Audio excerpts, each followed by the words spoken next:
We the people unite. Well, hello.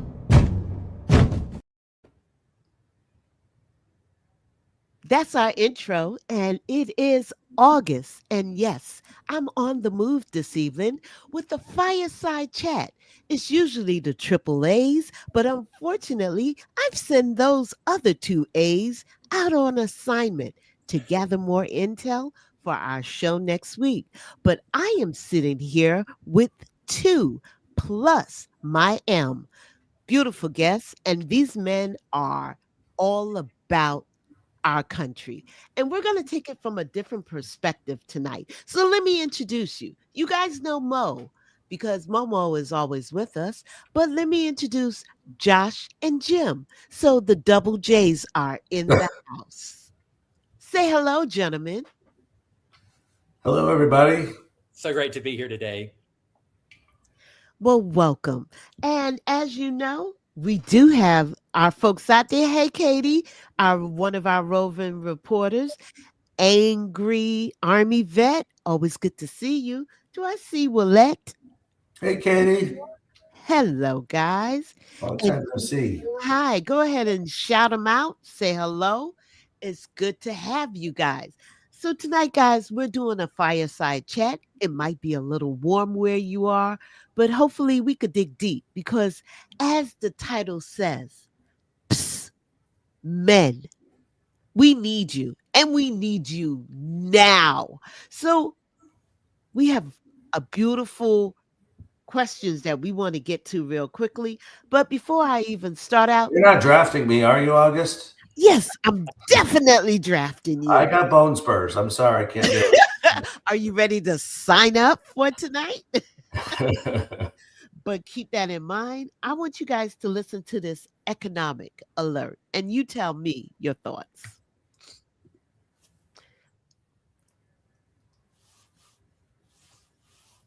Consumer Alert takes a look at affordability. That word is key as the president prepares to address the nation tonight. The economy has been at the center of every presidential campaign in the modern era.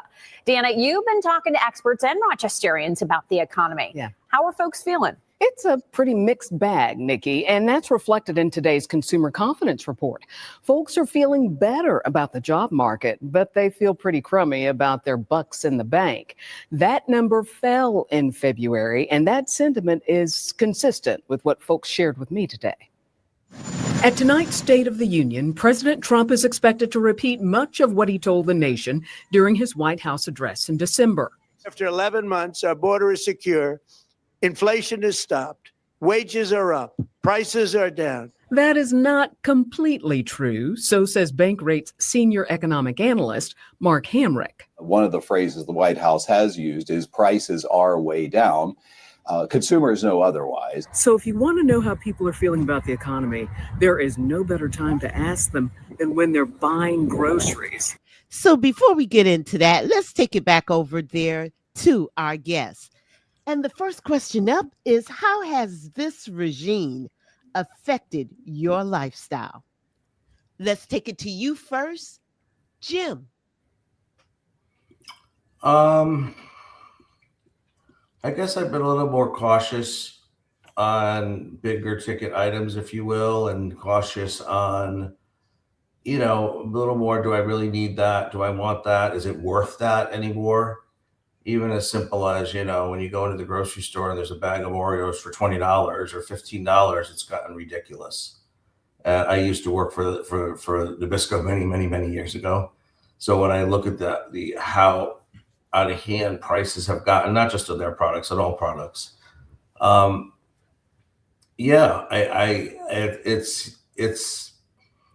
don't know how families do it. I really don't. I've been blessed. I'm at the other end of my career, so I've been financially prudent, but it's a crime what these folks are having to deal with and what they're having to trade off just to put food on the table. It's gotten really super, and he doesn't feel that. He doesn't care. He just doesn't care. But personally, yeah, I'm just angry about it, but I'm not, I'm not suffering yet. I'm not worrying about putting food on the table or, we're a charitable family over here. So we do give back as much as we can. but we shouldn't have to do that when there's golden toilets and ballrooms being built and what, $200 million for the new war and whatever else they're doing, or billion rather. Mm-hmm. It's 12 billion a day. Yeah, it's just crazy. It's insanity, and I don't know why. I mean, I was very proud of the King's Day and the amount of people who got out there to talk and get on the streets, and I think the cracks are starting to get a little bit bigger and bigger, but it's just amazing. People have to realize this is our money that is being spent on this stuff. It's our money. It's not. Yeah, we're going to go a little bit deeper, but It's Josh, our money. Josh, on the other side of this, I'm going to ask you the same question. So get your thoughts together and let's finish hearing this report. Great. Let's go shopping. So how are you feeling about affordability? Do you feel like prices going up, going down? How do you feel? I think it's expensive. Groceries they're just getting out of hand. I think everything is sky high. It's just families and everything. It's even for two people, it's just cost a lot. Yeah. Do you think the economy is going in the wrong direction? Absolutely. Why? Shoppers like her point to the price of beef up more than 16% year over year and fish up more than 5%. When the economy is going well, the president wants to take the credit, and when it's going poorly, he tries to shift the blame. But certainly no president is completely responsible for the ups and downs of the economy, right? All right, let's hold that thought. Let's go over to Josh. Let's hear from you, Democracy Jesus. Thanks. I beg to differ. I think there is one man, one regime that is primarily responsible. When you say the word economy, you can no longer say that's a national or even, those things exist, but we're in a global economy. The United States traditionally has led, well, at least for the last several decades, has led that economy. The power of the American dollar is the standard. It's literally and figuratively the gold standard, right? So and I don't want to jump ahead because I know we're going to talk about a lot of stuff today, but like just the war and the oil prices and gas, that's a perfect example of how connected the economy and the dollar are across the board, across the world, because it's not just, I mean, everybody's saying, our gas is, yes, gas prices are going up, but those gas prices are not just about the gas in your car. It's about the gas that gets your medicine and your food to you, all of the things that are connected to this economy and how it is affecting all of our lifestyles. I think that lifestyle, back to the original question, Ms. August, is lifestyle implies choice. Like we choose a lifestyle of leisure, or for our church folks, a lifestyle of worship, those kinds of things. But these choices, we're not given much of a choice here anymore, are we? This is existential. This is about survival. People are thinking, my question to people a lot of the times is like, just tell me about your future summer look like. Are you planning a vacation? Is it business as usual, or is it really hitting home around your table? Like, how are we going to get our kids to school? How am I going to get to work next week if gas is going up $1 every 3 or 4, days? I think that's where we are, and I think it is an impact on our a forced impact on our lifestyle that we've been able to make choices that we can no longer make. I hear you. Well said, Josh. Well said. Absolutely. Thanks, guys. I'm going to play also another video in regards to the next question that's coming up. But it's really about our gas prices, and is it really gas or this war? What is it? We know the answer, but let's not fool ourselves. So sit tight. Here's the next question, but let's play the video so you can really weigh in on it. Good evening to you. Good to be with you. First things first, let's establish where UK oil comes from. Where do we get most of it from? Well, we get a lot of our oil from around the world. We don't get that much oil through the Strait of Hormuz, but of course, there are global markets for these things, so we are impacted.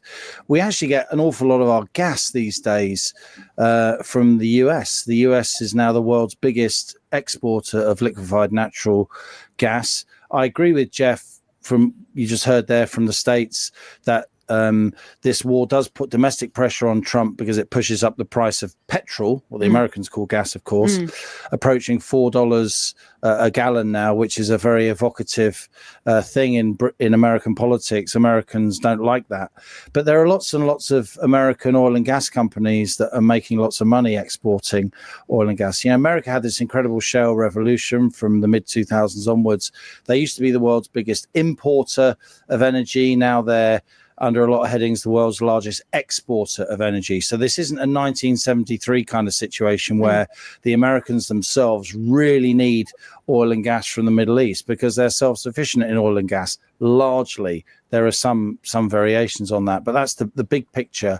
And that's why I think Donald Trump really is putting pressure on the rest of the world. He's saying, you know, we don't really need the Strait of Hormuz. We don't really need Middle Eastern oil and gas as Americans. So you Europeans, why don't you try and sort this out? Of course, that sounds rich, given that Trump is largely seen to have started this war. Yeah. But that's the reality. As you know, back in 1973, a lot of us remember the massive oil and gas price shock, big supply shock with the Yom Kippur war. Back then, the world used 55 million barrels of oil a day. We now use 110 million barrels of oil a day. So don't let anyone tell you that oil isn't important. Whatever the I'm going to take a break from that. And this question is for the gentleman. And Momo, you could weigh in at any time. Any thoughts on this war? I'm going to go to you first, Josh, this time.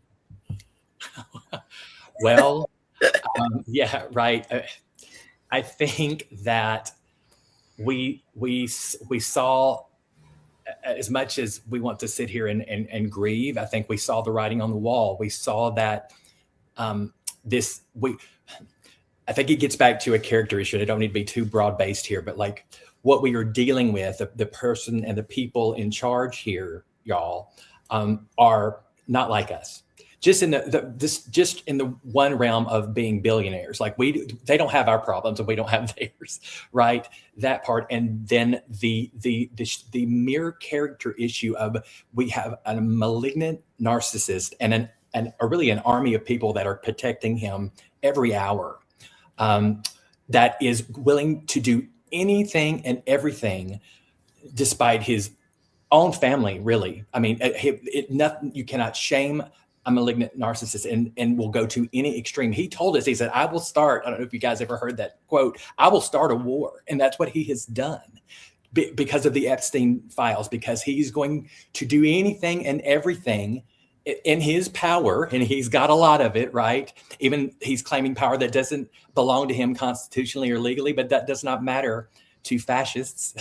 So things like the Constitution, legality laws, those things don't matter. So I think that we are dealing with, unlike anything else in history from the United States as a country perspective, because this person is in control, and it's just a lever he's pulled. It's just, oh, I'll do this, I can do this, I can start this war. It does not matter that they're putting boots probably on the ground, if they haven't happened already, in Iran. These are American sons and daughters that he's just playing like chess pieces, cheaper, like checkers. Very, very, very distinct personality traits of this type of person. The character here is what I think misses a lot of us, me included. I have to remind myself that this is the type of person that is a dictator, that will roll over any sense of morality or ethics, or those things are what else do they have to tell us, y'all, for us to see who they are? So this war is symptomatic. It is predictable. Does it break my soul to say that? Yes, I never thought we would be here, but it makes sense because of who is in charge of it. That's kind of interesting. I think the UK, and that's why I chose a segment from the UK. Yes, it might have been people didn't understand, but they're going to tell you the real truth about what this oil debacle is all about. Yeah. They're going to brass tabs and bringing out the real talk. Right now, I'm going to go over to Mo. Let's hear from you, hon. Yeah, I was nodding in agreement with everything that he said. It didn't come as a surprise to me waking up and hearing that we were dropping bombs. Just simply because of who he is. And another really scary thing to me is that as time goes on, it is becoming more and more apparent that they are not telling this man everything. He doesn't know. He doesn't read.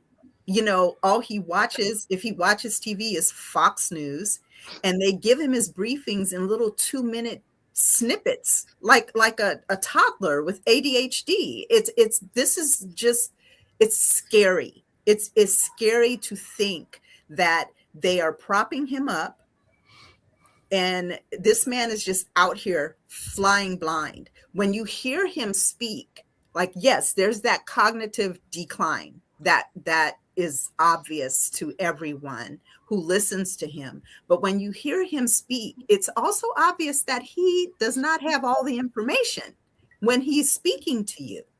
And that's a really scary thing, because I wonder who is actually running our government right now. Absolutely. Let me jump in right here. So we do have some reporters that we keep on the ground. Angry Army vet, Jazzy Renee, Katie is out there, and our very own Keisha. So, guys, make sure you comment, like, and subscribe. We want to hear from you out there because our reporters are keeping the chat going, but we want to hear what you have to say as well. I just want to highlight it's insane. If billionaires and millionaires actually use their money for good, we wouldn't be in this. Well, what's his name? Musk indicated that he would like to help out. My question is, okay, what are you getting back in return? Because you do nothing for free. Well, here's the thing I have to say about that. If he wanted to help out, he would just help out. It's the same way that Tyler Perry just gave, like, I think it was gas cards or some other sort of thing, and he just gave them to the people. He didn't say, I'm about to do this, I want to do this, who do I call to make this happen? No, he just went into action. And that's all I need to know. I don't want to hear anything anybody has to say. I want to see what you're doing. Absolutely. Absolutely. All right, Jim, you're not off the hook. Any thoughts on this? Yeah, I mean, I have a lot of thoughts. I think the whole thing comes down to, it is his toy. The world is his toy. He's not in reality. I think we probably learned something. Everybody's been wondering what Putin has over him. Putin probably has a copy of the Epstein files and is just dangling them. Now, I'm going to release these worldwide if you don't. And I think he's been jealous of Putin for going in and trying to take over Ukraine, and that's just something he wants to do. I mean, he wants to take land. He wants geography. He wants, he wanted Iceland or Greenland, and then now he's talking Cuba now. And I figure, he saw the opportunity at the right time when they started releasing things from the Epstein files, and I think he saw the right time to jump on the bandwagon of Israel to just strike. But there's really no sensible reason for this war. Like we said, we don't need the oil. We don't need the gas. Even with Venezuela, that oil turned out to be non-useful to the oil companies because I guess it was too thick or there was something about it.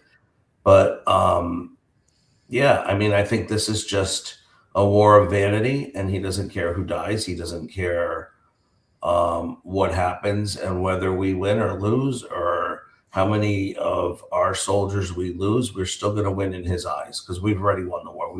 We won 9 other wars, or according to him. Now we're up to 9. And we didn't know we were fighting those other. We didn't even know about them. Yeah. So I just, if he's talking about the Battle of the Bulge, that's just in his stomach. I don't know what else he's talking about, other wars he's talking about. But I just, it's very scary because this is our world and this is our life. And the problem is, you see prices going up, not just from the tariffs, because everything is made with petroleum, packaging and plastics and you name it. I mean, it's just about in everything we do that we need in our world. from tires to, you name it. And it's not just about the oil in the tank. The gas in your car. It's about so many other petroleum-based products that we're relying on worldwide.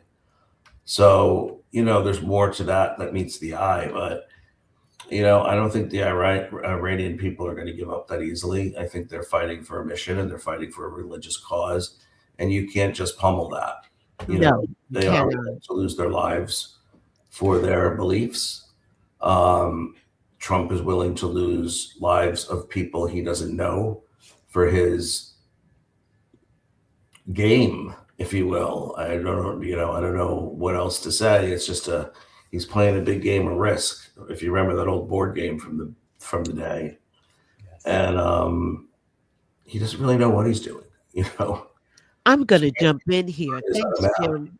Thanks for that. Absolutely. I'm jumping in here because Momo put out a post indicating that 66 military, that there was a crash. So Mo, let's hear that, because you know what? I noticed people jump on just only to get the highlights, the bites, but they really don't want to be educated on what the real tea is. So let's educate them. Let's give them that bite that they're looking for.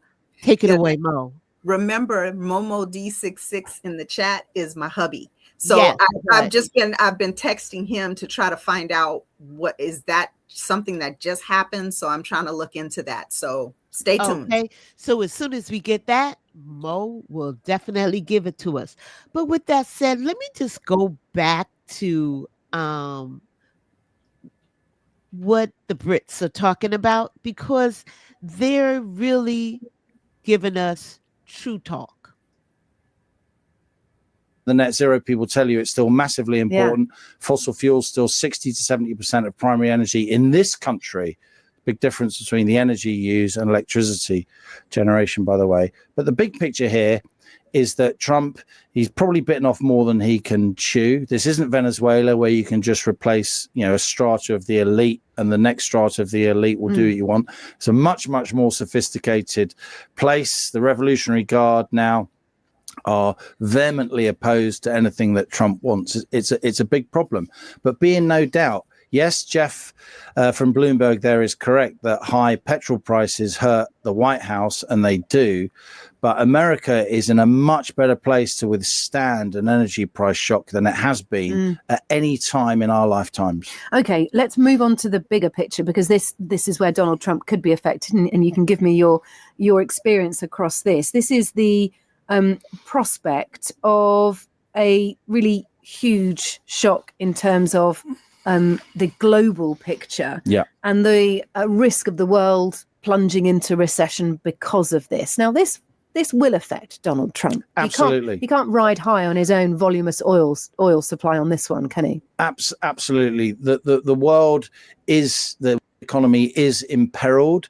And the reality is that oil and gas traveling from the Gulf generally takes between 4 to 6 weeks to get to its marketplace in other parts of the world. And of course, it's 4 to 6 weeks roughly since this war began. So up until now, the oil and gas ships have been arriving because they left before the war began. But now they're going to stop arriving. And other things that are going to stop arriving, Katie, are fertilizers that come out of the Gulf of Hormuz. Natural gas is a very important feedstock to make fertilizer. Fertilizer is obviously used all around the world, not least in Asia.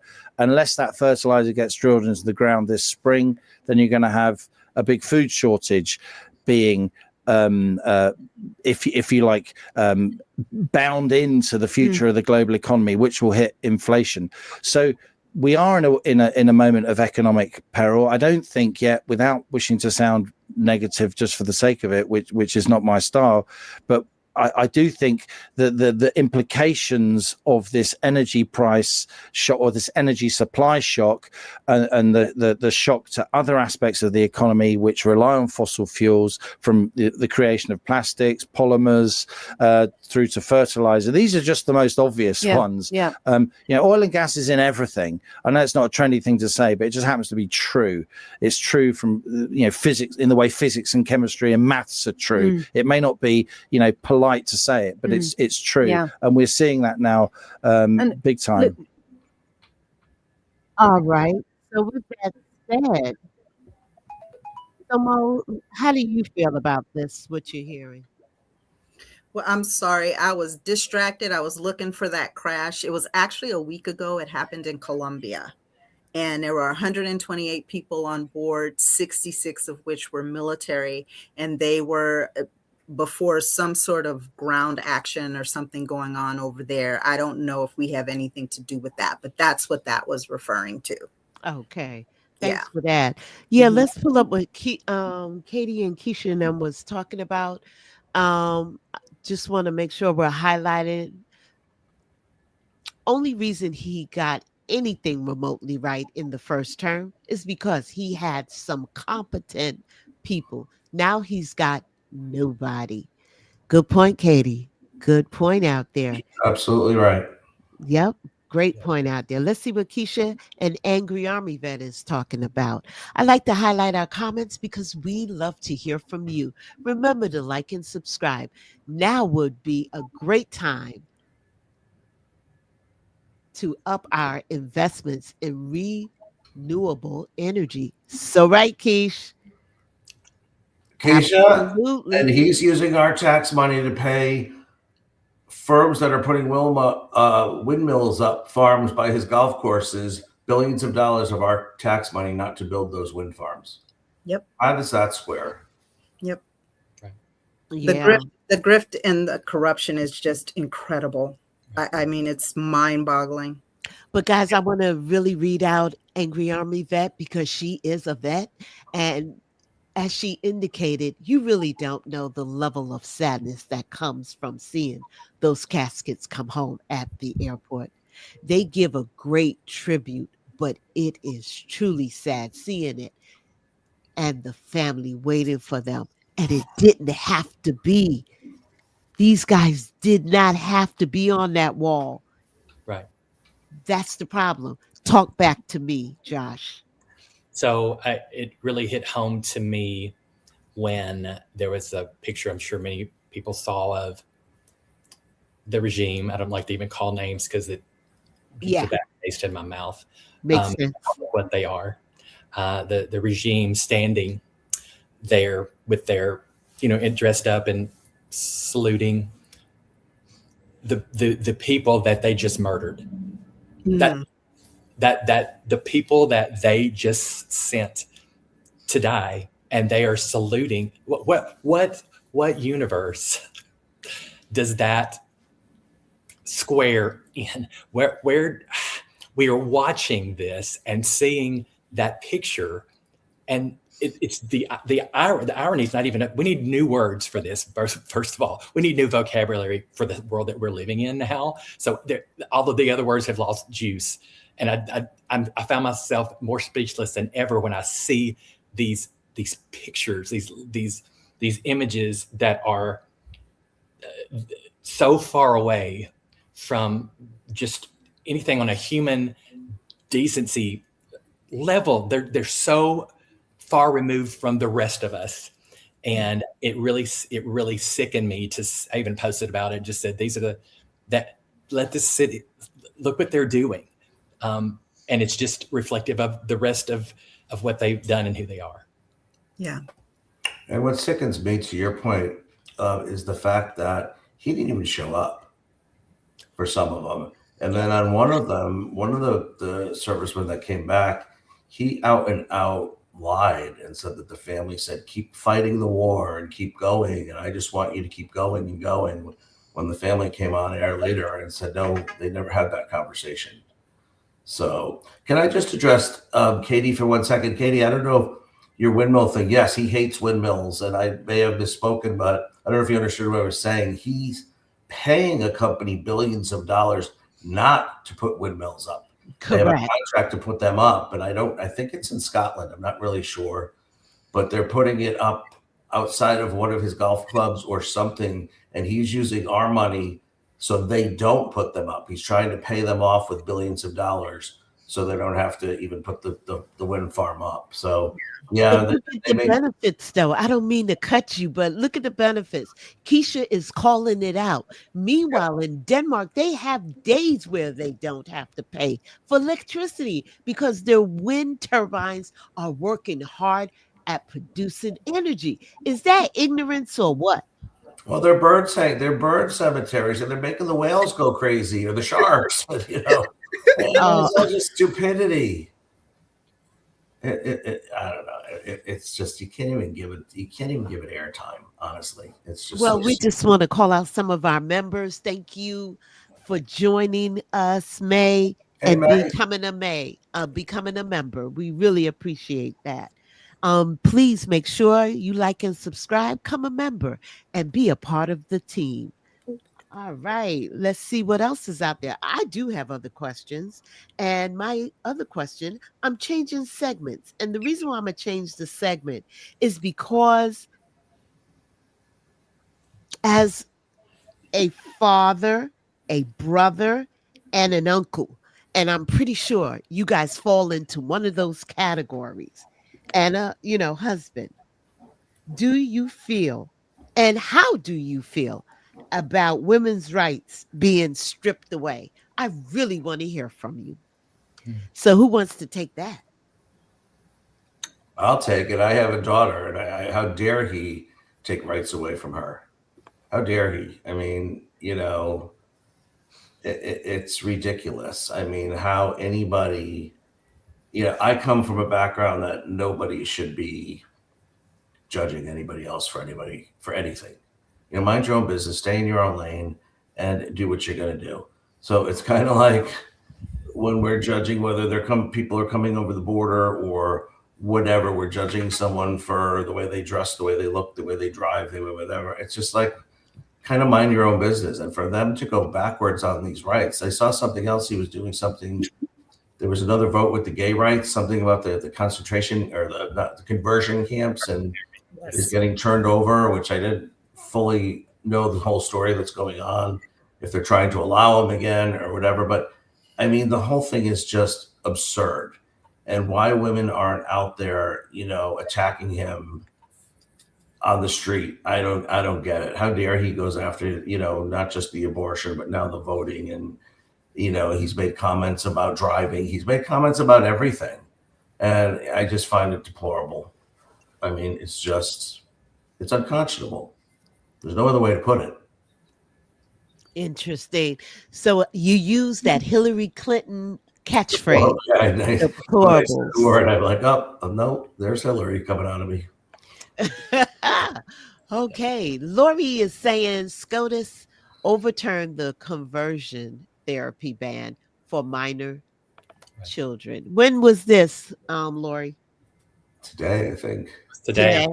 Yeah, Colorado, for the state of Colorado, yeah, they had banned conversion therapy, and now basically the Supreme Court overruled that ban. So now conversion therapy to I don't know all the particulars, but to minors, all of the safeguards the guardrails have been removed for conversion therapy. Yeah. And that is so scary because as minors, parents have so much power over their children, and this sort of thing just makes me so angry, because this is why we're here. Go ahead, Momo. Your child is who they are. God doesn't make any mistakes. Thank you. Right? So it's not a choice. It's who you are. Well, it worked on the Speaker of our House, though. It worked on him. Yeah, through his wife. But anyway, and his son. No, and I just think that it's just so convoluted. Your child is your child, and if you can't love your child, there's something wrong with you. There's not anything wrong with your child. There is something wrong with you and your thinking and your heart and your soul if you can't just love your child for who they are. And stop trying to think that you can fix something that's not broken. Thank you. Yeah.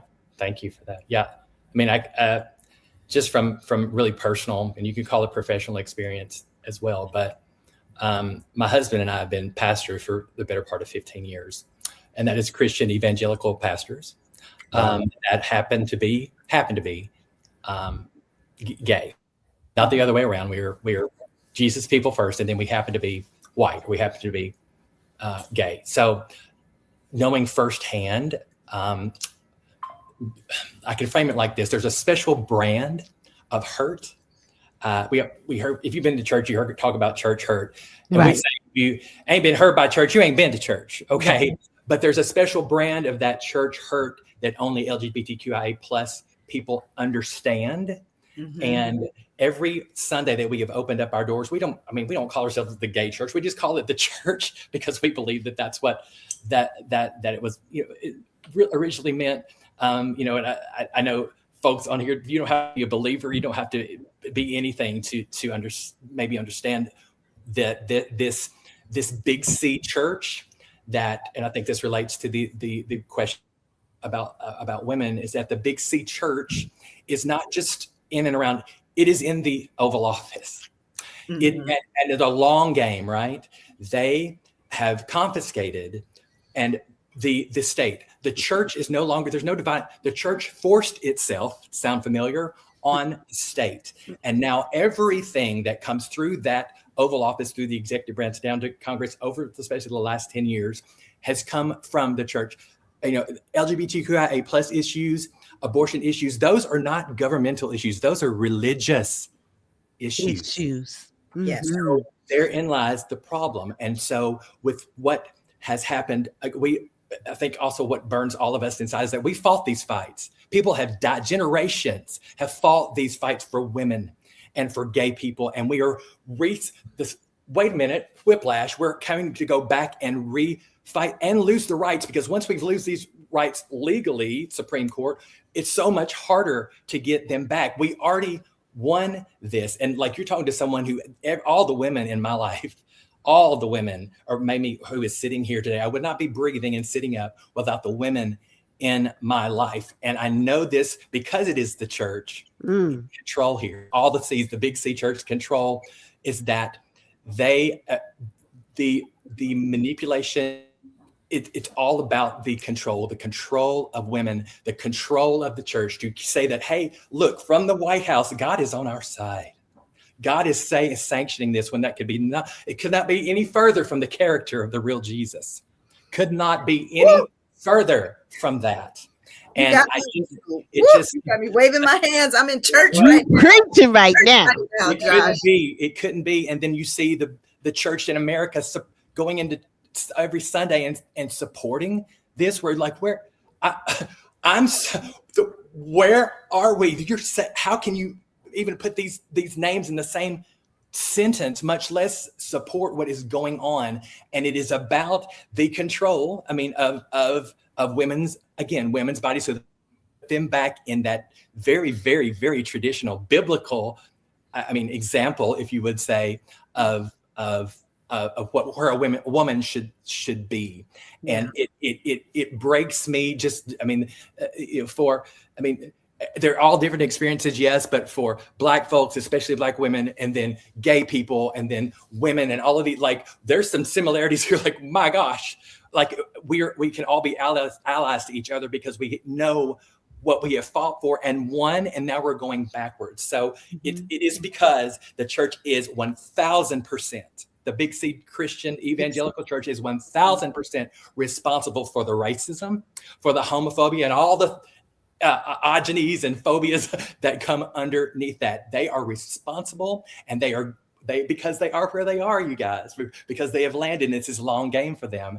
Yep. They are now saying, oh no, we're going to take this back. We're going to press you down and control you, just like, any, conservative, acid right GOP pastor would do from the pulpit every single Sunday. But don't they see just the hypocrisy of their life? Don't they see, like, I'm there's a lot of holy rollers where I live, and in Virginia here, and I was raised Catholic, and I'm spiritual, and what I believe in God, the whole bit. But I don't believe, going back to my earlier statements, that I don't think God put us here to judge. God didn't say this is our land. This is America's ours, that here's the line. You do not let those type of people cross that line, when I'm talking about the border and how inhumane it was, how some of those folks have been treated coming into this country. And I just feel like, and I work with a lot of Charlie Kirk supporters, young kids who I work with who are crying on that day and whatever. I'm just like, they are so twisted. These kids, they're about 22 years old, 21 years old, and they have so much hate under the guise of, I go to church, I can do anything I want. I pray on Sundays, so I can, I can screw you during the week, and I can lie to you, and I can cheat you, and I can do this, and I can do that, and I can talk behind your back. I can do all kinds of things, but I go to church on Sunday, and I'm absolved of all my, and they believe that. And it breaks my heart, and it makes me sick at the same time. Well, I just know that if the actual Jesus of the New Testament showed up today, he would be flipping tables in the temple right now. Yes, Correct. he would. And they would be trying to deport him as well. Yes. Thank you, Josh. Thank you. Because I was going to say, they're, like you said, the Big C church. I don't think of it as a religion. I think of it as a political movement. It's political ideology. It doesn't have anything to do with Jesus or his teachings, because if you really, really study what Jesus taught, Jesus was inclusive of everyone. Thank you. Saint and sinner alike. And Jesus put women in the forefront. He never spoke about women being subservient to men. That's Old Testament crap right there. Yes. When Jesus came along, it was a whole new day. It was a whole new light. And I wish that people would really, really, really get into Jesus and leave the religiosity alone. We'd be in a much better state if we did that. Well, I think Jesus in his all his divine and infinite wisdom knew that women can get stuff done. Yes. Women, right? He knew that. I mean, most of his on the record really was telling the men how because the men, right, were the only ones, sound familiar, the only ones allowed to be in charge. Right. Right. Women had to be invited into the room. Sound familiar again? Women, like, they were not worthy to, they were property, all of the things. And so it just comes crashing back down to like that the women, as evidenced in Hillary Clinton and Kamala Harris, like the automatic, I guess, demerit or automatic like hurdle and hindrance that women just have when they get up in the morning, and then to put them out front because they always have to sprint further. They always have to show up earlier and stay later. Because again, they're the ones that are always being both Mary and Martha for my Bible readers. They're being both of those things. And just one more quick thing about the real Jesus. And I always try to come from the perspective of not everyone watching or seeing this is you hear the word church, you may run. I get it. You may not be anywhere near or a believer or as far as Christianity goes, or you may come from another religion altogether. But the identity of the real historical character of Jesus equates to that he would, if he were here, he would not only be at the rally, he would be on the front line holding the banner. There's one of the names of Jesus is Jehovah Nisi, the banner that goes before us. He would be living that every single day in the situation and circumstances that we now live. He would be lining up in front and saying he's the most hippie, progressive, everybody come as you are, inclusive, you're okay as you were made because I've intended it that way. There are no mistakes.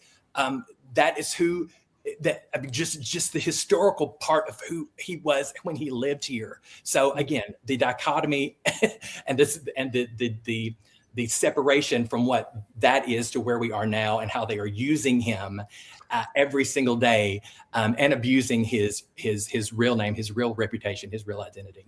Yes. Yes. But these kids, like I said, these kids I'm working with, there's this one kid, and I won't go on a soapbox on it, but he's 21, 22, believes that his girlfriend has to be subservient to him, his wife, when they get married. Subservient to him does not work. It's not, like, where are you getting this? Bible. And it's all from their university. It was, I don't know if I should name it or not, but I won't name it. But it's just, it's horrible. I mean, what's wrong with love thy neighbor and leave it at that?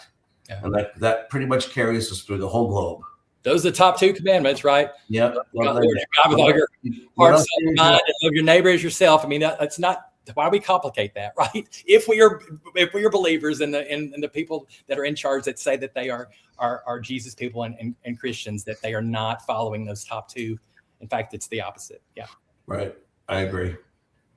So the questions that we posed to you guys earlier, we also did an interview with Mo. And Mo, you could set this up.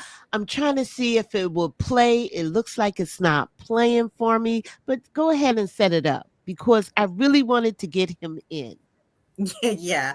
Well, hubby works like 12, 13 hours a day. So, he couldn't be with us today. So I sat him down on Sunday and had a little conversation with him. We sat here and had a conversation. Now, it was my first time doing it. So in the beginning, I think August said it's really, really low because we were kind of sitting back and I don't think we were close enough to our mic, so it's a little low, but we really wanted him to be a part of the conversation because he's so often in the chats and then when he comes home he's got a whole lot to say. So we just thought we'd get his input on Sunday.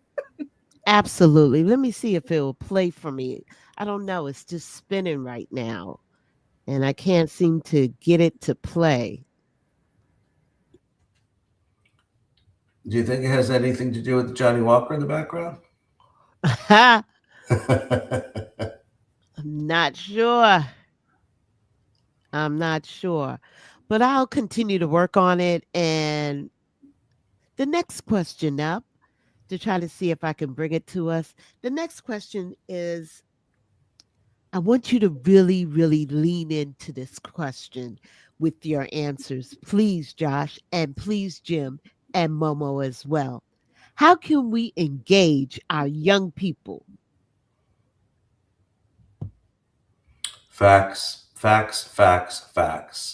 So going back to these kids, and you all remember Grayson, who I had on here way back when, talking about he's so MAGA and he's so this. Well, he's actually come a long way since he's been on this show, as far as like he's still a Trumper. I think that he just says that to get out of my skin, but he is admitting a lot of things that he wouldn't have admitted a year ago. As far as, he's stopping to think. And he ran at his college at Charlie Kirk, one of those chapters, and he's really starting to think in other terms now, in other ways. And I believe that has to do with the start of the conversation we all had with him way back when, and I continue that on a daily basis with him. But I do think it's the facts. It's some of the things that are coming out of the White House and some of the things that come out of Donald Trump's mouth. It's just like, really?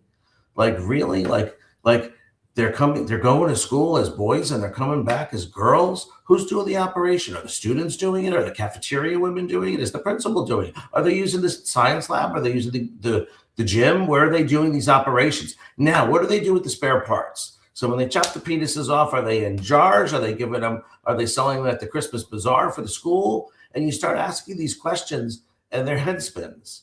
It's like, and if you ask them rapid fire, they can't answer any of it because it's all just the same thing with the dogs and cats and that were being eaten by the Haitians in Springfield. I mean, come on.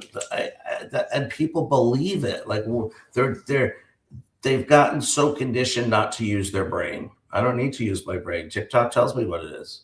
Social media tells me what it is. So I think just education, 1 by 1, 2 by 3, whatever it takes, however many it takes, you just kind of have to educate them.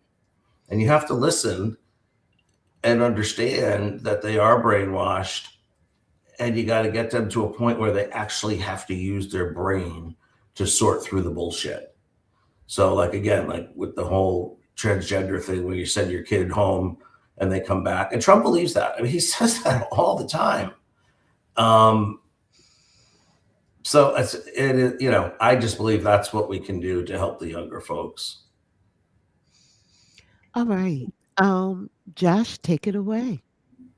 So I I think that, and let me just preface this, and I know a few folks on the call and in the lemon community, like there's a large faction of those of us who are Generation X, and so we are really, I believe, right. I mean, we're the dividing line. We're in the middle because we know what TikTok is, but we also know what a phone book is, right? So we see both sides of pre-internet, all of that in the 90s, and then we see where we are today. And I think the main problem with us, really as Americans, but that we are spoiled and entrenched in information and the ease of accessibility, right? I don't have to listen to you. I don't have to read it. I can get this in 5 seconds along with my DoorDash Popeye. So I can do all of this and get it in 5 minutes. Why do I need any adult or anyone older than me schooling me, right? And I understand that. I think that the main problem is, and I don't that there's a solution because we're so entrenched. Everyone is entrenched in this, and is how do we turn that off? Like Don Lemon always says, turn the TV off. How do we turn everything off, even for 10 minutes, and say, hey, young person, young people, I know how you may be thinking about me or where I came from, or it may sound dated or not even relevant to you, but let me tell you about the consequences here. Let me tell you about, be real. But if it puts the fear, okay, we've got to be real with them and tell them from our experience what is going on. And this is perfectly example in every protest that I have been to and through since January of 2025, is that the majority, I would say over half of the people attending these are people in their 60s and 70s and 80s on walkers in wheelchairs. And what they are saying without even saying is like, hey, y'all, we don't want this. Hey, y'all, we don't want to go down this road. I fought this fight before, and I'm coming out here and I don't need to be out here. Y'all should be doing this. I shouldn't be having to do it, but by setting by example, because of the world that we live in that is full of distraction, full of noise, 24 hours a day, even when we're asleep, and we wake up and it's almost like it knows what we dreamed. It's how do we continue to pierce through that noise? And I don't have a solution. I don't. I think that's the problem. I don't know how we do that with all of this distraction paired with the fear, paired with the intimidation and, oh, I better not speak up, or I better not get out of line. I better not disrupt. I better not ask questions because I want to blend in. I don't want to be, pinpointed or ridiculed or confiscated off the street. We see all of it, all of the consequences we see, and our young people maybe are seeing that and say, I better shut up. I better not listen. I better just stay in line. And we have to be the anti-derivative of that. We have to be antithetical. We have to say, no. We have to rise. We have to stand up because all we got is us. Every generation, all we have is each other. Because we've seen no one's coming. No one's coming to help us and save us. It is up to us. And so I think that is exampled in what we're seeing in the streets and things like No Kings. So I'm jumping in, and the title says, Psst Men, we need you, and we need you now. So yes, I want men to jump in. I need our men to take a young man around the shoulder and show them the way. It's you. Too many mothers have been standing on that line. I need the men to stand on that line. I need the men to stand up and say, this is not right, young man. We need you to understand you're being bamboozled, hoodwinked. The covers are over your eyes, just like when they wear that hoodie. I need them to pull that hoodie back, take it off, and put on a shirt and stand up and be men. I need you to let those kids know, those young people know, stop sagging your pants and put a belt on and put it on your hip and be men. It's okay when you're hanging out with your friends, but don't let that be who you are. The only way we're going to do it is because we need you men. This segment is for men. Can I get an amen? Amen. Amen. Yes. Amen. Amen. Amen. But Yes. these kids don't have the respect, August. They just don't have the respect. And Josh hit It that. doesn't make it right. It They doesn't don't make feel it they want to right. be schooled by older people. They're smarter than us. But it's They're how wiser than we us. school them. I keep I, jumping in. It's how we school them. I Sometimes they agree. just want to be heard. Yes. They Yes. just want to I be heard. agree, but We have there's been so many ignoring forces them. against parents right now. Hang No, on there. a second. The, We have been ignoring them and letting Yeah. them just Mhm. be them. And guess what? It's not working. So No. I'm saying, take them by the hand, hang out with them, let them talk. You'll be surprised what comes out of their mouth. Yes. One of the things, the way that my parents raised me, and I tried to do this with my children, I didn't talk a lot because I had never liked being talked at. And so I vowed that I would never do that with my kids. Now, when they need to be taught a lesson, that's fine. You know, sometimes your kids do need to be lectured about something. If you caught them doing this or that or the other, you sit them down and you talk about the consequences, talk about what they did. But I like to lead by example. Yes, ma'am. And I know not everybody has a two-parent household. I know that. I know that. But if you lead by example and you allow your children the freedom to speak to you and say whatever it is that they want to say, freedom of speech can actually go a long way in your house as well. Give your children the freedom to criticize something that they might see or something that's going on. And then you can have a dialogue with your children. I find that that's the best way to get your kids to listen to you, is to first open up your ears and listen to them. Absolutely. And that's what I'm talking about. But we're not asking them any questions. And you'd be surprised. Just ask them a question. They're going to tell you the truth. Listen to May Money. May Money screams at us each and every time she get a chance. And all she wants to do is to be heard. Yes, I'm calling on May Money. She just want to be heard. And we got to listen to our young people. They just want to be heard. It's not fair that they have to pick up our debt. And these old men don't care about that. But us women do. Yes, I'm calling it out. And I have the men on to let me know if I'm wrong. Let me hear from you, men. Well, I want to comment on something Katie just put in. I think I've said this a couple of times. What she just said, parents don't parent, and that is a big problem too. And she is absolutely right. And I think I've told you, some of you ladies, that we hired about over 600 kids in my company right off the college campuses. And probably most of them are gone now. And when I first took the role I'm in now, they're like, well, what are you going to do to, how are we going to manage these people? How are we going to do this? Blah, blah, blah. My point was manage them. They need to be parented first. That's the first thing I said, because there was still so much parenting. These kids are so ill-equipped for corporate America and to work with other people and to communicate, and just the attitude. They should be lucky they have a job, and they are just like, why should I have to do that? I don't want to do that. That's not, something I want to do. And they don't realize that their name's not outside on the building. And it's sad because we walk so many of them out every single day, and there's going to be another big herd of them going. And it's kind of not their fault, because to Katie's point, they weren't parented, they weren't taught, prepared for the real world. They just haven't been prepared for the real world. And I don't think spiritually, Josh, from your side either, I don't think they've been prepared for that, the real world, from a spiritual point either. Absolutely not. Right.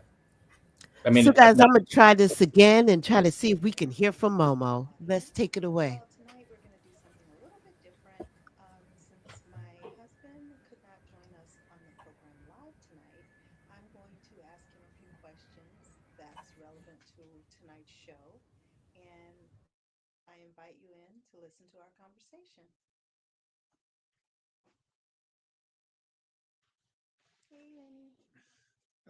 everybody.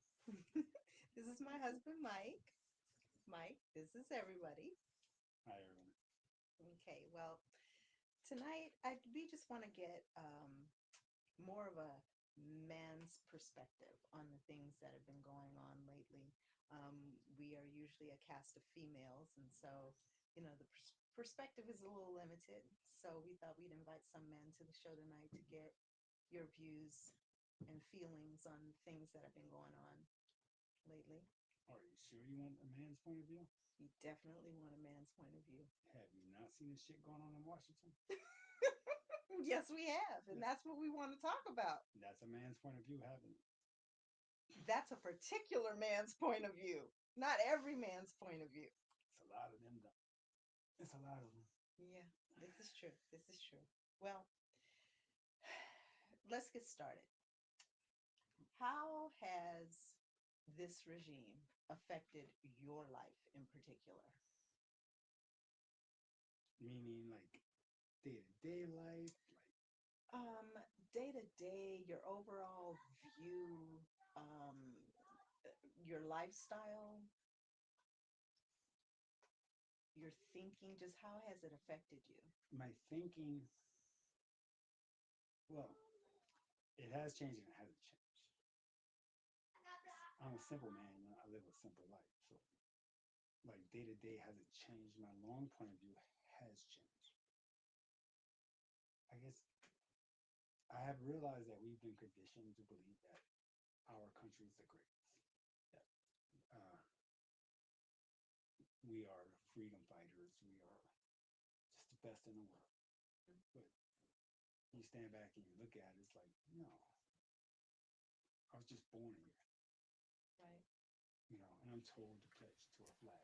Momo, we're not doing this one justice. So what I'm gonna do, I'm gonna definitely try to see if we can get this one re-recorded and with better audio because guys, you really have to hear it. We'll make sure that we'll add it to our clips for next week, okay? Because he had a lot to say and I really wanted to really get him on along with the rest of the gentlemen that we have. So, in closing, what are your thoughts to our viewers? And I'm going to start out with Jim this time. Jim, what are your thoughts for our viewers? Your closing thoughts. Just keep swimming, like the movie Dory. And I tell that to my daughter every day. She's special needs. I said, just keep swimming, just keep going, and fight for what's right, and stand up for what's right, and don't be afraid to use your voice when you see atrocities out there against other human beings or animals or anything. People have to step up and stand up and speak up. That's all I have. Sounds good. Make sure you like and subscribe. And Josh, what are your closing thoughts? You're mute. You're muted, Josh. Just wanted to say, first of all, thanks again for having the guys on, and just it's an honor to be here and share in this time. I think that I come from a very hopeful heart, but at the same time, I think that we are in very extreme, unprecedented, if you want to use that word again, never before seen circumstances. And that calls for the same kind of not just awareness, but action. And that action most likely will cost you something. And that to be prepared that this is not going to look like anything else in our lives, no matter what generation you're coming from. And even the history is skewed or as limited as it has been. We have not gone through this as Americans. So maybe just, I have to encourage, I'm preaching to myself today, is that be willing to do something that you've never done. Be willing to push the envelope, to go beyond just the what if, but and just not the not yet, but the right now, but not the not yet, rather. not just right now, but the not yet. What are we doing to end this? Not just quell it, not just, oh, we're going to make it to November. What are we doing tomorrow? What are we doing after a No Kings? What are we doing on Monday? My sign I wanted to hold was like, y'all, we have to come back tomorrow. We have to do this again, right? So again, that's a sacrifice. It's going to cost us something. And I would encourage everyone watching and to share, like, what does that cost to you? What are we willing to sacrifice? Are we willing to do whatever it takes? Wow. He leaves off with a question. Are we willing to do what it takes? Mo, jump in here. Let's hear your thoughts. Yeah. Well, on behalf of my husband, thank you. The parts that you guys could hear, yeah, he was on fire with that conversation. So we have to figure out how to get that on for you guys to see. But yes, I agree. We have to be out there. We have to be present. We have to let them know that we are not happy with what is going on. But then each of us individually have to decide, what are we willing to give up? What sacrifice are we willing to make in order to take the next step, to make some action? Something has to happen beyond the protests, beyond the boycotts. There also has to be a message out there that we're getting to everyone. Like, I did see a lot of the No Kings protests did have people actually asking people if they were registered to vote, and registering people to vote. That's the kind of action that we need, right alongside our voices, right alongside all the banners and the witty things on the signs. We need to be taking action, mobilize as a nation, because as a nation, the majority of us are not happy with what is going on. And so we have to overwhelmingly show that to them in every action that we take. And the one where we have the most power is the vote. The vote. Do not let them intimidate you into not voting. Make sure that you have all your stuff in order. Make sure you're registered. Make sure they do not purge you from the registry. Just be prepared. We've got to get these people out of here. So my message, and I left the message up to Jazzy Renee's dad. Dad, we need you. We need you. You were on that line for 30 years. And this world, I know it's messing with you because it's messing with all of us that are veterans, that are had boots on the ground, that was ROTC, that did our time. I say to you, it wasn't in vain. And always remember, we needed you on that wall because we couldn't have gotten this far. So please, this taping, I ask that you send it to any young person you can think of. Could you please make sure you let them know that we're thinking about them? The men came on. It was a call to duty. And thank you, Jim. Thank you, Josh. Thank you, Mike, for showing up and being a part of this conversation. Please make sure you like and subscribe. Send it out there to anyone and make sure that you hug a young person and let them know we have your back. That's all they really want. They just want to know that someone is thinking about them, someone is loving on them, someone wants to hear from them because these times are hard for everyone, not only the young people, but our elders. Could you imagine? You worked over 50 years and now you got to start all over again because a couple of people feel threatened? That's ludicrous. And we keep doing it over and over again. I'm going to sell my wood. I'm coming off the soapbox, but I needed you guys to hear from it. Jim, thank you for joining us. Anytime, August. Josh, you were and is a blessing. Momo, thank you for holding me down as my co host. And guys, this is just the first time with the guys. we will have the guys back and we're going to have totally different topics. But before we leave, I want to share because you know us, we always got to have a funny. Take your time and read it. Make sure you see it. That is compliments of our Andrea. You know, Andrea Love jump Andrea. in with something. Yes. So, Andrea, we thank you. Thank you so much for sharing this. And again, please make sure you join. And I always do the rundown. Mondays, we have Millennia Gaze. On Tuesdays, it's the AAA and our guest M. We also have on Wednesdays, We the People. And Thursdays, you have Katie, and she is in her corner with the news. And last but not least, on our Fridays, we have Voices from the Edge. Please tune in, share all of our channel with someone, whether you like them or not. Let them know whether they're MAGA or not. Let them hear because guess what? They might just learn something. Thank you. Time now is 8:41 on the East Coast. You guys, we're signing off. Bye. Night, everybody. Hi, guys. We the people unite.